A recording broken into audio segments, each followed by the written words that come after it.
Merci beaucoup, c'est toujours un plaisir, déjà Kiangam. Je suis à Ganzé, Maheshe Hilaire, et je suis un jeune de Goma, je suis chercheur en communication.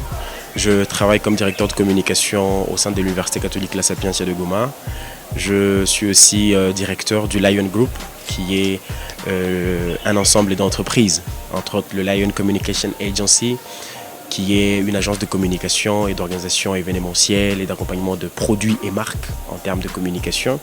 Aussi, à côté de cela, nous avons le Lion Academy, qui est la filière de formation et de capacitation dans plusieurs domaines que l'on ne trouve pas dans les auditoires dans le sens traditionnel du terme.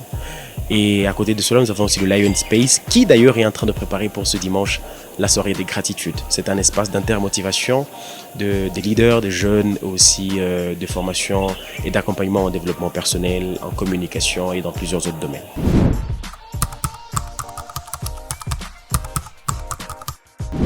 Je suis centré sur la communication déjà, c'est un amour pour moi.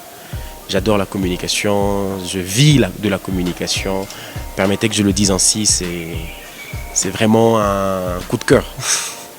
J'aime la communication et j'aime la lecture. C'est aussi un passe-temps favori puisque je suis convaincu que nous sommes tous vides et c'est par la lecture que l'on apprend tous les jours. Et aussi par ces genres d'échanges, on rencontre de personnes merveilleuses.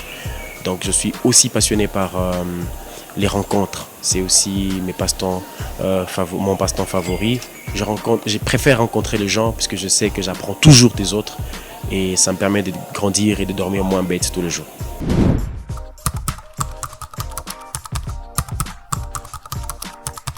J'ai toujours voulu enseigner. Enseigner pourquoi? Puisque je suis convaincu que enseigner c'est un défi, c'est un challenge.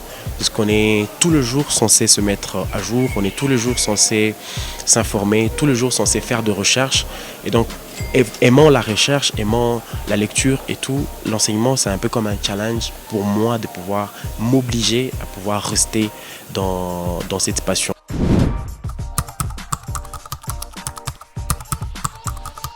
La meilleure expérience communication, c'est pas une question facile, mais je crois que c'était beaucoup plus travailler sur la communication de la venue du pape.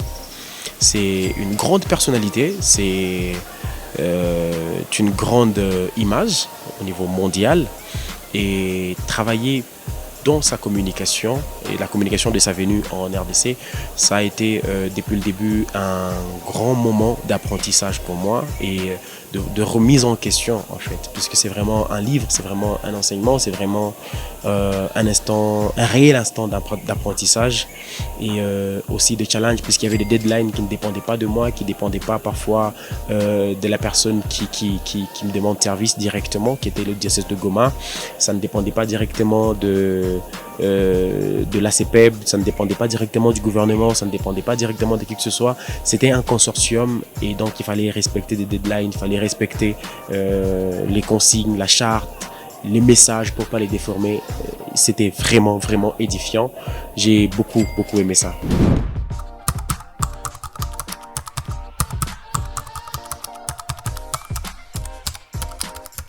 Je crois que cela a été plutôt simple, puisque je travaille pour l'Université catholique La Sapientia de Goma. C'est donc une institution du diocèse de Goma, le diocèse qui est aussi dans l'Église catholique. L'Église catholique, elle est universelle.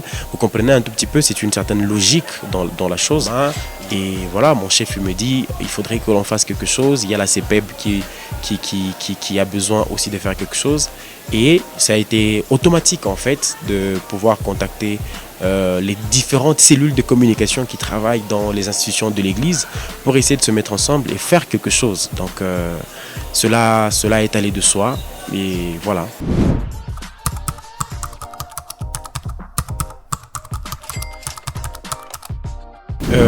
Je crois que cette question ne devrait pas m'être adressée. Elle devrait plutôt être adressée à ceux qui m'emploient et aussi être adressée à mes collègues peut-être et aussi aux étudiants de l'Université catholique La Sapientia, puisque ça serait faire une certaine auto-évaluation, ce qui n'est pas mauvais, mais sentir la touche, je crois que c'est les autres qui m'observent, qui observent ce que je fais et qui sauraient peut-être évaluer cela. Mais je crois en âme et conscience qu'il y a quand même des lignes qui bougent et il y a quand même de petits changements que l'on observe qui sont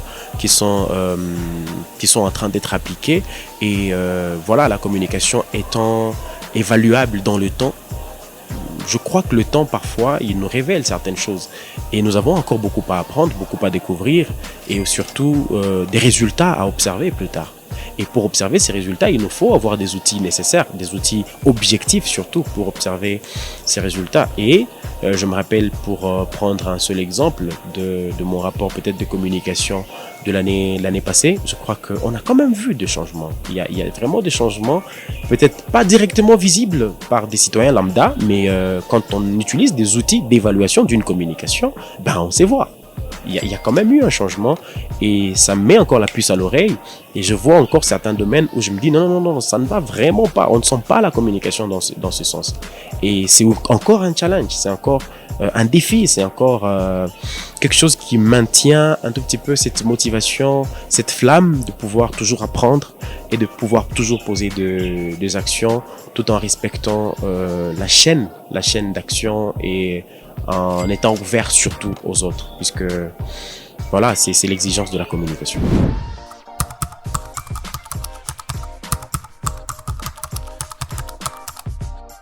Le rêve ultime, c'est que nous puissions arriver à avoir un capital notoriété qui soit stable et dans un premier temps stable, c'est-à-dire avec un certain nombre de personnes que l'on peut savoir, dont on peut savoir sentir leur contact avec Sapientia, et que Sapientia ne se limite pas seulement à parler de l'université, mais parler vraiment de la vision de Sapientia, celle de construire des génies de transformation.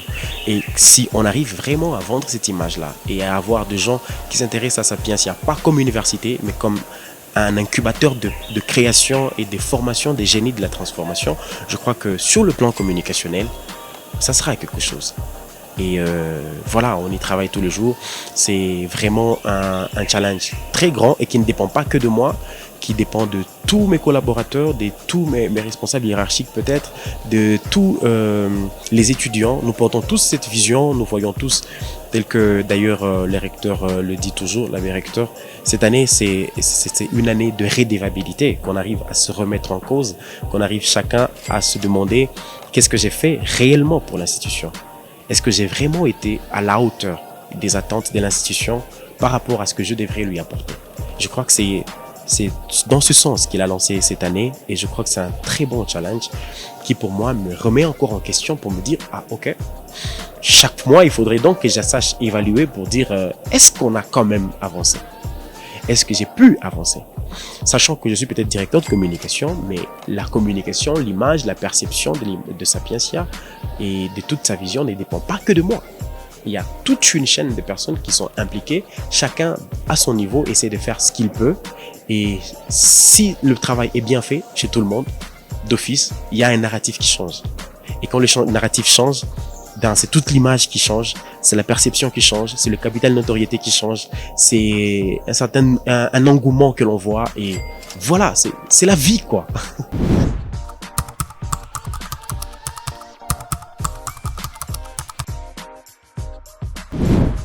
Le Gargi, c'est le challenge, c'est là que tout a commencé, c'est mon école, c'est mon maître, je sais pas, tout est parti de là en fait. Je crois qu'avant le Gargi, il y a eu la danse. Donc j'étais danseur, c'est des instants que j'avais de pouvoir me retrouver face à des publics et sentir un tout petit peu cette montée de l'adrénaline et tout. Et c'est dans ce sens que nous avons canalisé des énergies avec des amis pour dire, ben voilà, on crée un espace où on peut chaque fois rencontrer d'autres personnes et essayer d'apprendre ensemble, grandir ensemble. Et voilà, c'est depuis 2010 qu'on a commencé cette aventure. Aujourd'hui, on est en 2023, ça fait donc pratiquement 13 ans que le Gargi existe. Et le Gargi, je crois que c'est beaucoup plus dans les esprits des gens, puisque quand on rencontre des personnes qui sont passées par le Gargi et qui nous disent que elles ont appris beaucoup de choses grâce à Gargi. Le Gargi leur a montré le chemin. Il n'y a pas plus grande expérience que de rencontrer ces genres de témoignages.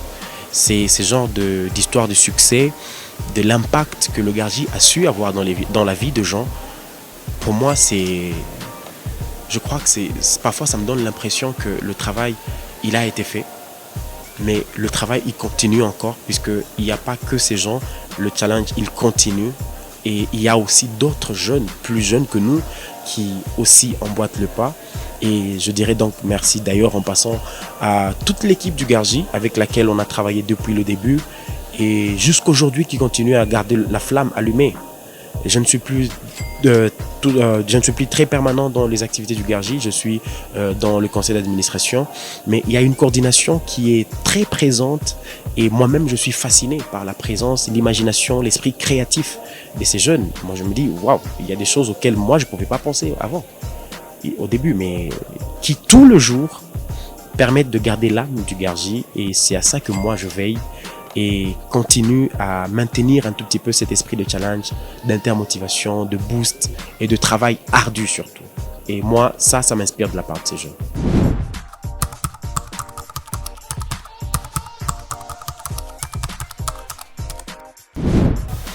Oh là là, ils sont très nombreux, très nombreux. Je dois commencer peut-être avant et c'est très décevant.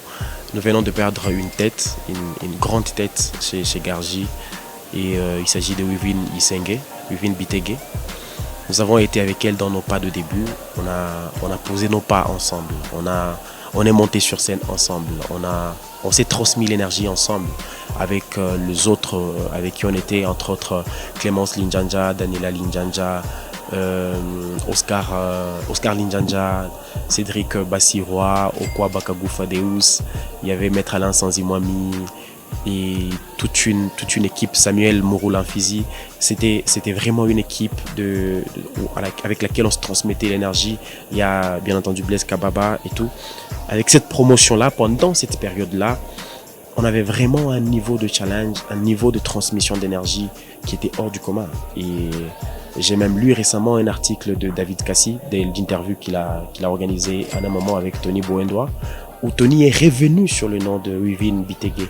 Comment Wivine a fasciné son art. Wivine l'a inspiré de loin, quand Tony n'était même pas encore au Gargi, et a vu ce qu'elle était en train de faire. Et donc, c'est vraiment une grande perte que nous avons. Elle est morte depuis le 12 février de cette année, il y a à peine quelques jours. Et voilà, elle m'a beaucoup inspiré. Mille raisons de gratitude.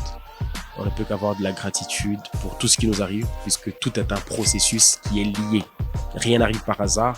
Parfois, c'est des faits qui n'ont rien à voir les uns avec les autres d'emblée. Mais au fond, c'est des faits qui sont liés, qui forgent notre personne, qui nous permettent de grandir. Et donc, on avance ensemble et chacun vit. Mille raisons de gratitude.